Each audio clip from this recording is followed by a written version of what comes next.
Welcome to the lecture videos on global marketing. In these lecture videos, we're going to talk about the marketing mix. That's the strategy that companies use to market their products or services. And we'll specifically talk about different components of the marketing mix, often referred to as the 4 Ps, for product, placement, promotion, and price.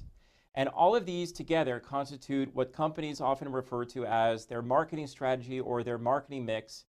And it's very important that you watch these lecture videos as you prepare your research projects, because that's one big part of what I want you to do in your research projects. I want you to assess each company, the company you're researching, its marketing mix, and tell me if you think that company has the right marketing mix for that country or if it should be adjusted in some way.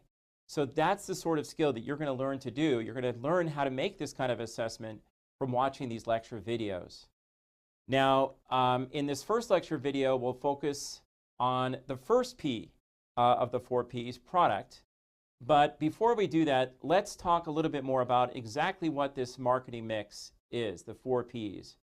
And as I mentioned, it starts out with product. And of course, when you're talking about a company's product, you would then explain, do these product characteristics, are they a good fit for the country that we're assessing? Does it make sense to try to sell this kind of product in this country? Is there the right mix of, the demographics? Are the right kind of people available in that country to buy our product? These are the kinds of things that would be very relevant as you assess a company's marketing mix. Placement is the second P in the 4 Ps, and really it refers to distribution strategy. But when people talk about this, they always talk about placement because it's kind of nice to talk about the 4 Ps rather than the 4 Ps and 1 D, right? Distribution strategy. So we talk about placement. How do you place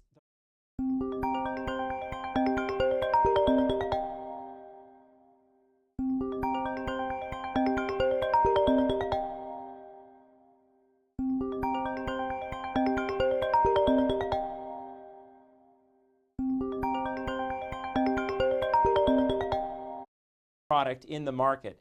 How do you get the product to the customer?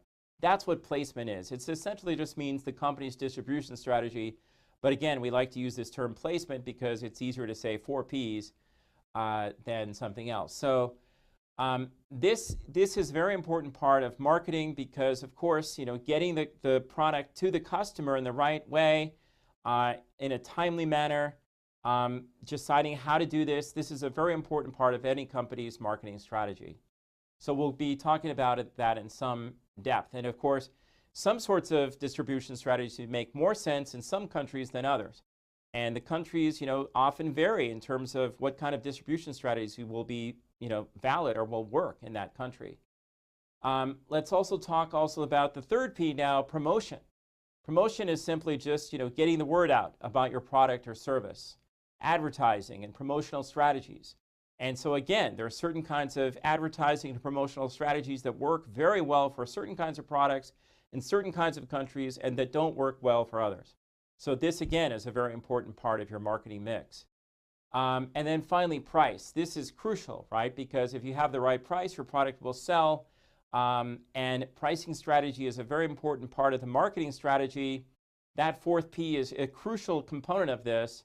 And we're going to talk about this. We're also going to talk about some problems companies can get into when they use certain kinds of marketing strategies or pricing strategies that can actually be considered illegal. There are certain kinds of pricing strategies that create, good competitive prices and make a company successful. And then there are other kinds of pricing strategies that put the company over the top into the realm of illegality. So we're going to tell you how to avoid those kinds of things. And that's also clearly a very important part of the marketing mix. So those are the 4 Ps. And now let's start with the first of those 4 Ps, product. And so, some people have said, we're in a globalized world economy, that, that there's a trend toward global markets, that cultural and economic differences won't really matter so much anymore. But of course, we know that really isn't true, that of course there are pronounced differences in consumer preferences from market to market. So this kind of understanding of how different countries work and how they operate and what their distribution strategy would be most effective in that country, those kinds of things are extremely important, continue to be very important. An important concept when we talk about marketing is this concept of marketing segmentation. And so all this simply means is just identifying a group of consumers that would be the best targets for your product or service, right? So all of this means is you might say, well, maybe young people would prefer toys rather than older people. So our segment of the market is this, ages 10 to 12, something like that. That's our market segment. It could also be distinguished by income. We're going to sell this product to very high income, affluent consumers. That's the segment of the market we're targeting. So that's the definition of market segmentation, a very important part of marketing. Now, when it comes to product and product attributes, which just simply means what characteristics this product has, how would you describe this product? The products, obviously, the key thing here is to find the product that meets the needs of consumers in a specific market. And this varies from country to country. And of course, the culture of the country may make a big difference. Some cultures may not want a certain product or may ban a certain product. Alcohol in Saudi Arabia, for example, the level of economic development clearly makes a big difference. You might not sell certain kinds of products in certain markets. On the other hand, you might be surprised that certain kinds of products, very high-end products, could be very successful in poor countries if you target the right market segment. So that's why all of these kinds of things are very important to understand. Clearly, cultural differences are very important. And when you take a course, a full-blown course, we're going to take an in-depth look have a whole course on marketing later in this program. That will be an important part of your discussion.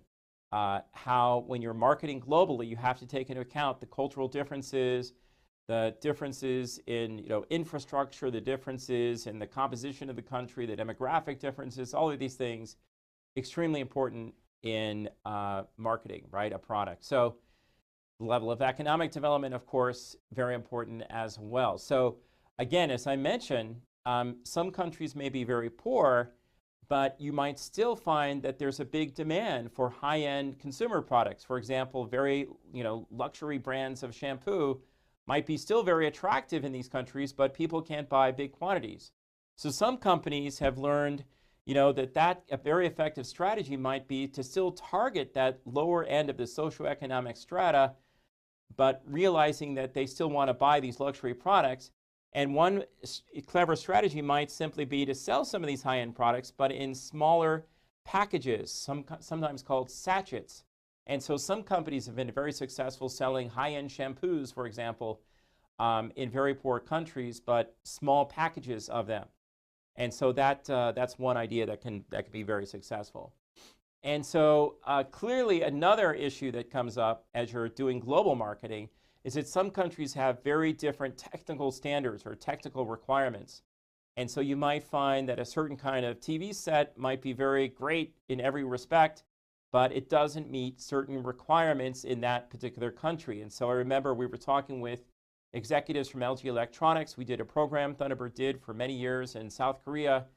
And these executives at LG Electronics said that we're so frustrated that they had developed this incredible plasma display panel TV, a flat screen, wonderful TV for the European market. And then suddenly the European market enacted some new environmental regulations that made it impossible for the South Korean LG Electronics company to sell its TVs in the EU. So these kinds of things obviously can affect your ability to market. So all of these things are part of that aspect of the marketing mix, the product part, and every good, successful international manager needs to take those things into account when marketing.